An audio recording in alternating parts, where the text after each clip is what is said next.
Hello viewers, আসসালামু আলাইকুম। Welcome to the Fara food vision. আজ তৈরি করে দেখাবো কাঁচামরিচের আচার। চলুন দেখে নিয়ে যাক কীভাবে তৈরি করতে হয়।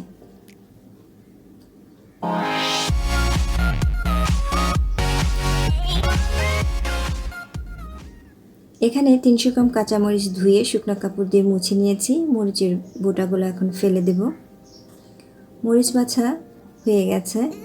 এখন মরিচগুলো ছোট ছোট টুকরো করে কেটে নেব।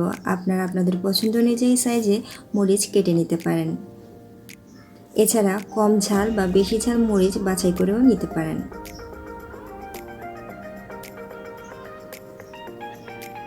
চুলায় মেজারমেন্ট কাপের 1.5 কাপ সরিষার তেল গরম হতে দিয়েছি। 2টা তেজপাতা দিয়ে দিচ্ছি,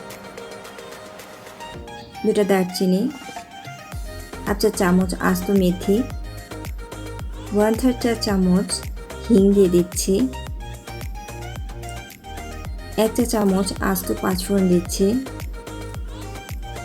আর বড় রসুন 5 কোয়া কুচি দিয়ে দিচ্ছি, আর দিয়ে দিচ্ছি পরিমাণ মতো আদা কুচি। এখন স্প্যাটুলা দিয়ে নেড়ে চেড়ে দেব।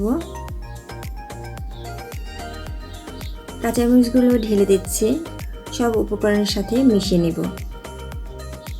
এ সময় চুলার আঁচ মিডিয়াম থাকবে। এখন অ্যাড করছি হাফ চা চামচ হলুদ গুঁড়ো, হাফ চা চামচ মরিচ গুঁড়ো,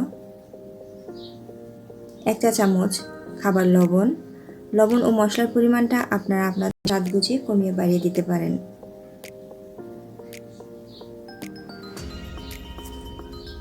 এখন দিয়ে দিচ্ছি হাফ চা চামচ লাল সরষে বাটা, হাফ চা চামচ সাদা সরষে বাটা, হাফ চা চামচ বিট লবণ দিয়ে আবারও মিশিয়ে নেব। 5-6 মিনিট কষিয়ে নেব। আমি যে প্রসেসে মরিচের আচার তৈরি করছি 1 থেকে 2 বছর এই আচার সংরক্ষণ করে খেতে পারবেন। এ সময় লো আঁচে 20 মিনিট থাকবে। এখন দিয়ে দিচ্ছি 2 চা চামচ চিনি। আচারের ঝালের ব্যালেন্সটা আনবে। আপনারা যদি বেশি ঝাল খেতে পছন্দ করেন তাহলে চিনিটা স্কিপ করতে পারেন। ভিনেগার দিয়ে দিচ্ছি হাফ কাপ, দীর্ঘদিন আচারটা সংরক্ষণ করার জন্য। এখন অ্যাড করছি 1 চা চামচ টালা পাঁচফোড়ন গুঁড়া, হাফ চা চামচ ধনে গুঁড়া দিচ্ছি।